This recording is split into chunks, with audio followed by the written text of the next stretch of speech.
Assalamualaikum warahmatullahi wabarakatuh. Perkenalkan, nama saya Nur Hasana Indah Sri Lestari, NIM 2019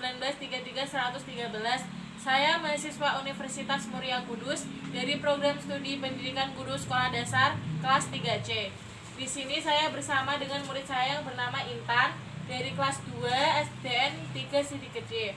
Dan yang kedua ada namanya Naila dari kelas 1 MI Badrul Ulum Sidik Gede. Di sini saya akan mempraktikkan mendongeng kepada murid saya, dan saya menggunakan media dongeng berupa boneka dari kertas Asturo yang dibentuk menjadi boneka. Sebelum praktik mendongeng, saya akan menjelaskan teknik mendongeng kepada murid saya. Teknik mendongeng yaitu 1. Persiapan. Pilihlah atau buatlah cerita sebelum mulai mendongeng. 2. Alat peraga. 3. Hafalkan dan pahami ceritanya. 4. Siapkan tempat. Yang kedua ada suasana. Cari perhatian anak dengan hal-hal menarik. 3. Ada teknik. 1. Posisi harus nyaman. 2. Vokal dan ekspresi harus diperhatikan. 3. Siapkan alat peraga. 4. Tenang. 5. Improvisasi. 6. Perlibatan. 7. Bijaksana. Yang keempat ada penutup. Baik, kita akan mulai ceritanya. Judulnya yaitu Akibat Suka Berebut.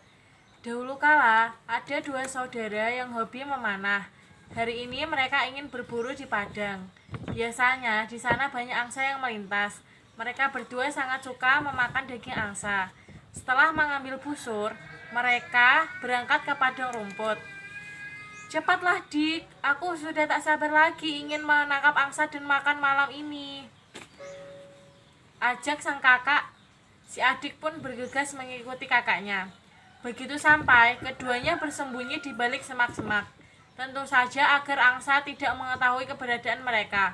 Setelah lama menunggu, akhirnya ada seekor angsa terbang melintas sungai. Aku akan memanah angsa itu. Aku akan membuatnya menjadi angsa bakar, ucap sang kakak. Tidak kakak, biarkan aku saja yang menangkapnya. Aku ingin memakan angsa rebus, tolak adik.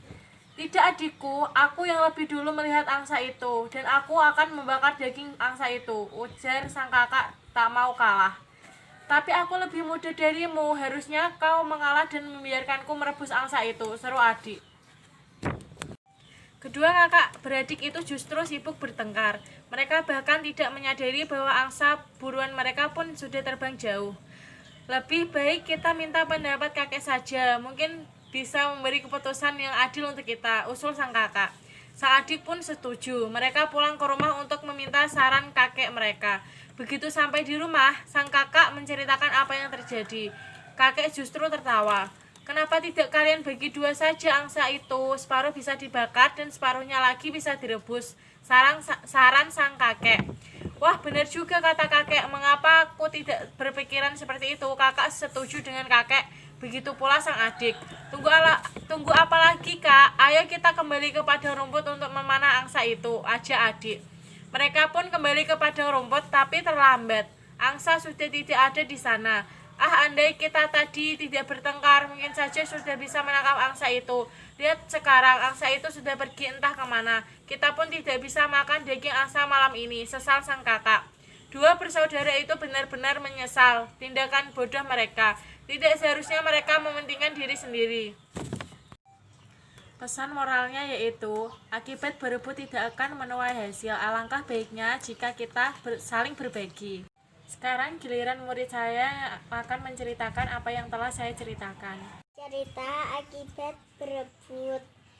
Ada kakak adik. Cerita akibat suka berebut. Ada adik kakak berburu ke sungai. Di sana ada angsa yang lewat. Sang kakak ingin angsa bakar, sedangkan adik ingin angsa rebus. Mereka berebut untuk keinginan mereka. Dalam pertengkaran justru angsanya sudah menjauh. Lalu mereka meminta saran kakek. Kakek menyarankan agar angsa dibagi dua. Setelah sampai di sungai, angsa sudah menghilang. Sekian dari kami, kurang lebihnya mohon maaf. Wassalamualaikum warahmatullahi wabarakatuh.